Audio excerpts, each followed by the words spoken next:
प्रश्न है विभीषण गद्दार थे क्या? तो जवाब है सत्य के मार्ग पर, धर्म के मार्ग पर चलना यदि गद्दारी है तो ऐसी गद्दारी लाखों बार करो।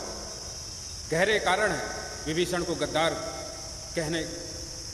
जो रावण से स्नेह करते हैं, प्रेम करते हैं, रावण को संरक्षण देते हैं, रावण की प्रवृत्तियों को पालन करते हैं, धारण करते हैं, ऐसे लोग ही विभीषण को गद्दार बताते हैं। जो राम में जीते हैं उनके लिए विभीषण पुण्यात्मा है। यहाँ तक कहा जाता है कि भाई ने भाई का साथ छोड़ दिया तो रावण हार गया, और भाई ने भाई का साथ दे दिया तो राम जीत गया। यदि विभीषण उनके साथ रहते तो रावण शायद जीत जाता, और मनसा इनकी गहरे में यही दिखाई पड़ती कि यदि विभीषण राम की ओर ना आए तो शायद परिणाम कुछ और हो, तब तो असत्य की जीत होती। रावण अगर जीत जाता तो झूठ की जीत होती, अधर्म की जीत होती, और अधर्म की जीत कभी होती नहीं, पहले कभी हुई नहीं, आगे कभी होगी नहीं। तो इसलिए जो सत्य के मार्ग पर है, धर्म के मार्ग पर है, वह गद्दार हो ही नहीं सकता।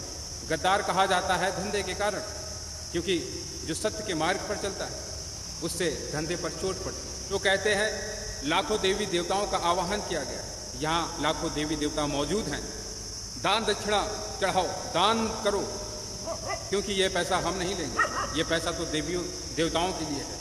यदि उनसे अगर आप सवाल पूछ लें तो आप भी गद्दार हो जाएं। सत्य के मार्ग पर जो भी चला उसका विरोध किया गया। भगवान बुद्ध सत्य के मार्ग पर चले, उन पर पत्थर बरसाए गए। भगवान महावीर के खिलाफ षड्यंत्र रचे गए। कबीर पर जानलेवा हमले किए गए। जो सत्य का मार्ग चुनता है, धर्म का मार्ग चुनता है, उसे विरोध सहना ही पड़ता है पाखंडियों का।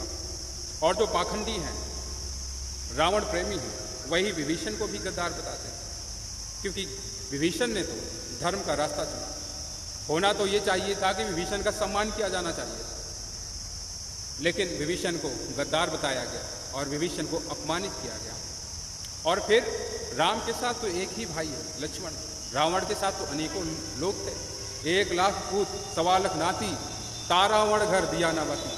तो जो अधर्म के मार्ग पर है, अन्याय के मार्ग पर है, निश्चय ही न्याय एक रोज उस अन्याय के पथ पर चलने वाले का गला काटेगा।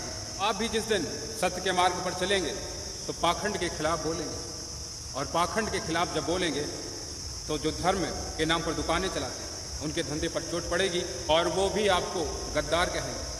जैसे भगवान बुद्ध के संदर्भ में कहा गया कि नर्क में जगह बहुत खाली थी, नर्क में कोई जाता नहीं, इसलिए लोगों की बुद्धि भ्रष्ट करने के लिए भगवान बुद्ध को भेजा गया। तो वो कहानियाँ भी लिख लेते हैं अपने हिसाब से, और अपने हिसाब से विरोध भी कर लेते हैं। सत्य पर चलने वाला व्यक्ति आपके झूठ पर, आपके नकाब पर, आपके अहंकार पर चोट करता है, और चोट ऐसी होती है कि उससे आप घबरा जाते हैं और अपने अहंकार की रक्षण के लिए उसके विरोध पर उतर आते हैं। तो मेरी नज़र में विभीषण कोई गद्दार नहीं बल्कि सम्मान का प्रतीक है। और साथ में क्या कारण है कि प्रहलाद को गद्दार नहीं बताया गया?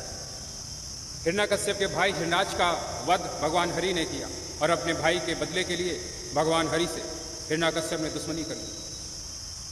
उन्हीं हिरण्यकश्यप के बेटे हैं प्रहलाद, और भगवान हरि का गुणगान करते हैं, भगवान हरि को पा भी लेते हैं।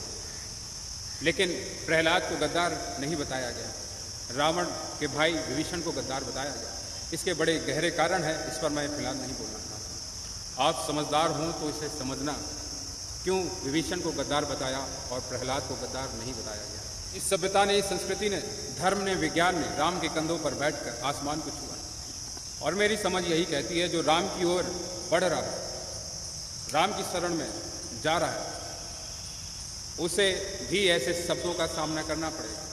क्योंकि जिस रोज़ राम की वास्तविक स्थिति का भान होगा तुम्हें, इन पाखंडियों के खिलाफ आप उठकर खड़े होंगे, कुछ ना कुछ कहेंगे, और कुछ ना कुछ कहना इनके गले की फांसी बन जाएगी, और ये अपनी दुकान को बचाने के लिए आपके खिलाफ षड्यंत्र रचेंगे। यही कारण है कि भगवान बुद्ध के खिलाफ षड्यंत्र रचे गए, भगवान महावीर के खिलाफ षड्यंत्र रचे गए, कबीर के खिलाफ षड्यंत्र रचे गए।